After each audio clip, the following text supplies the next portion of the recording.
नाशिकचे ठाकरे गटाचे माजी आमदार वसंत गीतेंच्या कार्यालयावर अतिक्रमण विरोधी पथकानं कारवाई केली। नाशिक मनपाचं कारवाई पथक इथे दाखल झालं आणि कारवाईला गीते आणि त्यांच्या समर्थकांचा तीव्र विरोध आहे।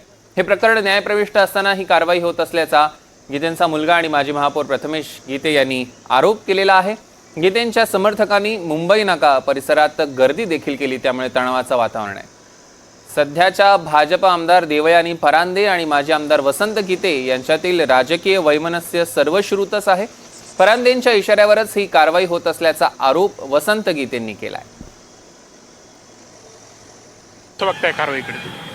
नाही, राजकीय सुडापोटी कारवाई केली जाते।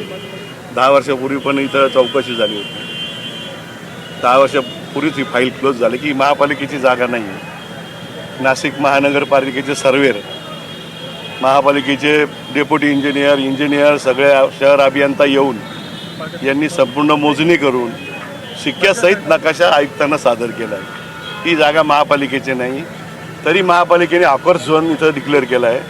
सगळे लोक पोट भरताय, कोणी मिसळ, वडापाव आहे, चहाची टपरी आहे, असे पोरं पोट भरतायत। बरं, आज नाही, ज्याची 40 वर्ष मी इथं बसलेलो आहे। आयुक्तांनी आता आदेशच काढलेला आहे। हो, बरोबर ना, ते राजकीय सुडापोटीच आयुक्ताचं, नाही तर बदली। मग तुम्ही जर कारवाई नाही केली तर बदली।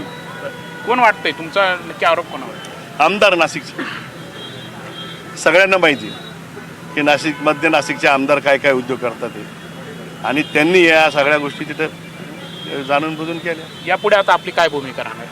नाही, निश्चितपणे आम्ही कायदा सुव्यवस्था बिघडून देणार नाही। शहरामध्ये आम्ही खूप मोठी पदं भोगलेली आहे, त्यामुळे आम्हाला माहिती आहे पोलिसांची काही चुकी नाही, आयुक्तांची काही चुकी नाही, पण जे काही राजकीय दबावपोटी करतात त्यांचा सूड कसा घ्यायचा हे ठरवून आपण। कॅमेरामॅन विकी पवारसह प्रांजल कुलकर्णी, NDTV मराठी, नाशिक।